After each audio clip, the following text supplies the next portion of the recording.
अक्षय नवमी की कथा के अनुसार काशी नगर में एक निसंतान धर्मात्मा वैश्य रहा करते थे। उनके जीवन में धन दान की कोई कमी नहीं थी, लेकिन फिर भी वह बहुत दुखी रहते थे क्योंकि उनकी कोई संतान नहीं थी।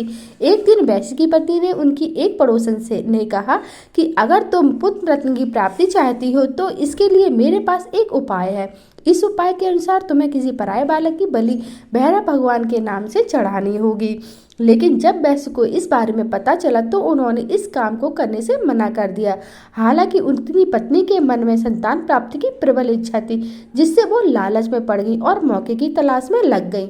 एक दिन उसने एक कन्या को कुएं में गिरा भैरव देवता के नाम पर बलि दे दी।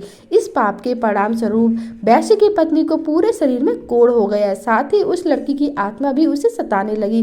अपनी पत्नी की ऐसी हालत देखकर वैश्य ने उससे पूछा कि आखिर यह सब कैसे हुआ, क्यों हुआ। तब उसकी पत्नी ने सारी बात बता दी। तब वैश्य ने अपनी पत्नी से कहा, गोवध ब्राह्मण वध और बाल वध सबसे बड़ा पाप है। इस पाप को करने वालों का इस संसार में कोई भला नहीं कर पाया, क्योंकि तुम गंगा घाट के तट पर जाकर भगवान का भजन करो और सच्चे मन से गंगा में स्नान करो, तभी तुम्हें इस कष्ट से मुक्ति मिलेगी। वैश्य की पत्नी पश्चाताप करने लगी और रोग मुक्त होने के लिए माँ गंगा की शरण में चली गई। माँ गंगा ने उसे कार्तिक शुक्ल पक्ष की नवमी तिथि को आंवले के पेड़ की पूजा करने और साथ में आंवले का सेवन करने के लिए कहा। महिला ने भी ठीक वैसा ही किया। इस पूजन और व्रत के प्रभाव से महिला रोग मुक्त हो गई। इतना ही नहीं, इस व्रत के प्रभाव से कुछ दिन बाद उसे संतान की प्राप्ति हुई।